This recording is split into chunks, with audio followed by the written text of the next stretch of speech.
Langsung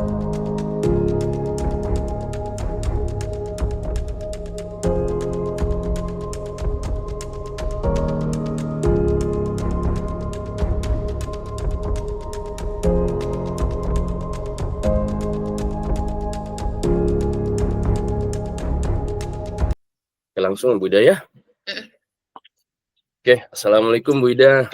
Waalaikumsalam warahmatullahi wabarakatuh. Baik, gimana kabarnya nih Bu? Alhamdulillah Pak, hari ini karena memang cuacanya cerah jadi agak cerah juga Agak cerah. keadaannya. Alhamdulillah ya baik Bu. Ini memang keadaannya agak-agak meriang gitu Bu ya. Ya. Apa ya? Yang Ibu Hida mau omongin sekarang ini apa kira-kira? Jadi saya mau cerita dulu kali ya Pak ya. Saya mau cerita dulu, di tahun ini saya dapat 25 siswa baru di kelas 1. Nah, baru pertama kali saya mendapatkan siswa yang memang dengan keadaan yang sangat aktif. Saya tidak akan menjudge sebagai anak yang nakal, bukan karena memang baru 10 harian ya kita bertemu. Tapi dari 10 hari ini saya mengatakan bahwa dia itu aktif. Anak ini sangat aktif. Kenapa saya mengatakan seperti itu? Karena anak ini tidak bisa diam, tidak bisa mengikuti instruksi dan hanya bermain sendiri gitu Pak. Gitu Bu ya. Jadi mau omongin siswa yang yang aktif atau yang kurang bisa diatur gitu ya Bu ya? Nah iya. Oke. Kita punya waktu pendek nih Bu ya. Bu Hida mau dapat apa sih dari percakapan kita? Saya ingin mengurai bagaimana cara supaya anak yang super aktif ini untuk dapat mendengarkan dan mengikuti instruksi dari gurunya. Mungkin hanya itu dulu untuk awal-awal ini. Mengikuti instruksi guru gitu. Oke, itu yang ingin dilakukan ya, supaya siswa ini kira-kira tidak terlalu overaktif gitu ya Bu ya. Kalau dari pengamatan Bu Hida nih, anak yang tidak overaktif seperti apa sih sebetulnya? Yang super aktif?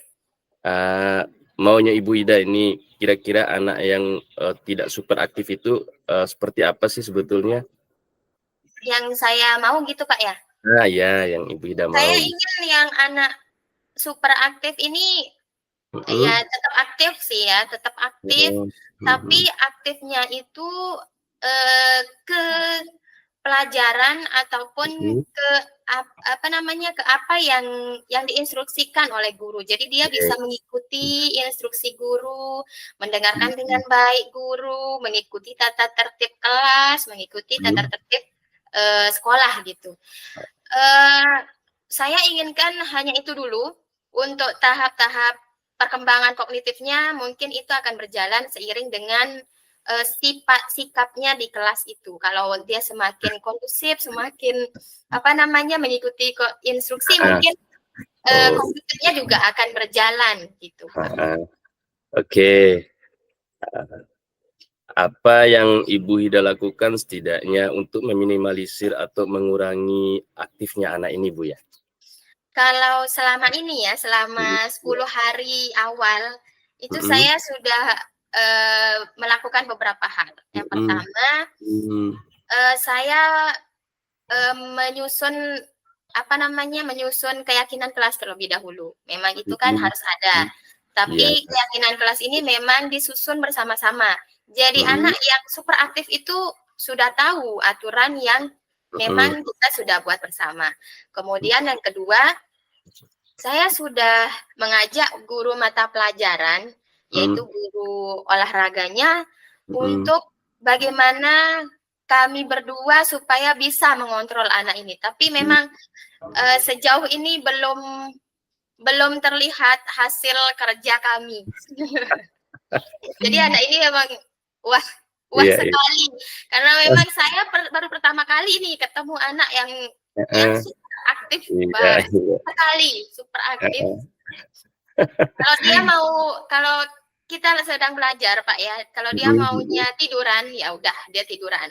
Nanti di kegiatan di luar kelas pun, kalau misalkan kita sedang pembersihan di luar kelas, itu dia mau main-main, lari-larian. Kemudian kalau kita sedang senam pun ataupun upacara bendera, dia masih bisa lari-larian gitu. Memang seaktif itu. Saya juga belum tahu ini kenapa anak ini. Oke. Luar biasa Bu ya. Oke. Kalau dari pengamatan Bu Ida nih, anak ini senangnya diperlakukan seperti apa sih supaya lebih tenang gitulah Bu ya, kira-kira supaya lebih tenang.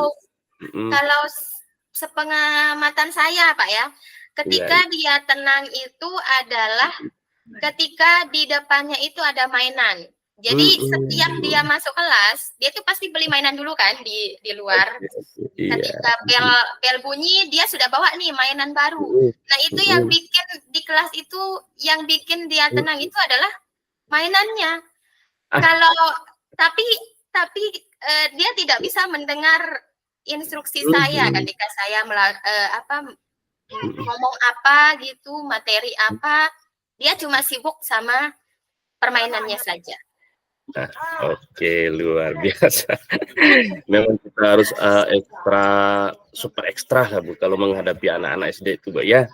Iya.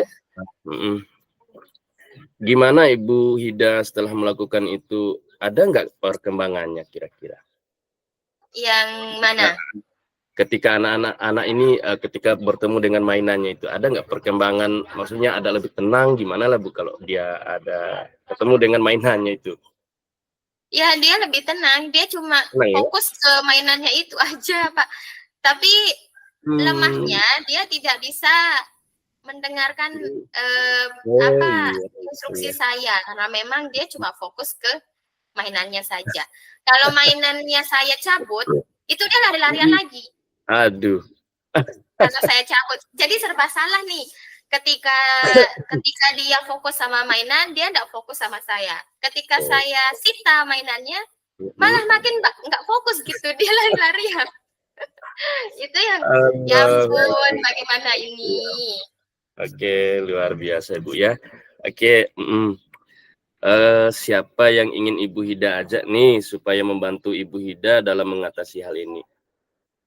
Kalau sejauh ini kan baru hanya teman-teman guru mata pelajaran. Nantinya saya akan bekerja sama dengan beberapa pihak. Pertama, orang tuanya dulu mungkin Pak ya. Saya ingin langsung bertemu dengan orang tuanya. Kalau memungkinkan wali muridnya yang ke sekolah gitu. Nanti saya akan menanyakan dulu, mengkonfirmasi apakah si anak ini di rumahnya juga seperti itu. Maksudnya dia itu aktif di sekolah, apakah di rumahnya juga dia aktif, tidak mengikuti instruksi orang tuanya atau bagaimana? Kalau misalkan dia itu aktif hanya di sekolah, tapi di rumahnya dia itu pendiam mungkin, kan ada kan yang berkebalikan. Di rumah dia itu jadi anak yang baik, anak yang patuh, tapi setelah di sekolah dia itu berkebalikan, jadi anak yang super aktif, yang tidak peduli dengan lingkungannya gitu, tidak peduli dengan sekelilingnya. Jadi saya akan konfirmasi dulu sama orang tuanya. Nanti jalan berikutnya itu akan kita sesuaikan dengan dengan kegiatan anak ini di rumahnya. Saya akan mengajak orang tuanya itu untuk satu kata gitu. Ketika kita memberikan instruksi bagaimana sifat kita, nah nanti di rumahnya juga seperti itu. Kemudian pihak yang kedua saya akan bertanya ke kepala sekolah yang memang sudah senior Pak ya. Dia itu sudah senior, bentar lagi memang akan purna tugas. Jadi saya yakin beliau memiliki pengalaman yang lebih banyak menyikapi anak-anak yang seperti ini. Jadi nantinya saya akan bertanya ke kepala sekolah saya bagaimana cara mengatasi anak yang seperti ini. Kemudian yang ketiga, Hmm. saya akan mengajak teman-temannya, teman kelasnya gitu. Kalau misalkan anak ini tidak bisa diem, nanti saya akan mengajak saya akan mengajak teman-temannya itu untuk memberikan sanksi ke anak ini. Misalkan dia bukan sanksi yang berat sih, tapi ketika dia berlari-larian, jadi nanti saya akan bilang ke temannya, jendile di dua tangan. Maaf ya. Ya, nggak apa-apa dah. Anak saya. Ya. Jadi ketika nanti temannya itu si anak ini yang berlari-larian, itu nanti saya akan mengajak teman-temannya untuk mengatakan sama-sama pelan-pelan gitu. Iya. Instruksi lagi ke teman-teman kelasnya. Mungkin memang tidak akan berubah dengan cepat, tapi kalau misalkan konsisten dan berkelanjutan itu bisa. Oke, Ibu Ida luar biasa usahanya nih ya. Oke, luar biasa.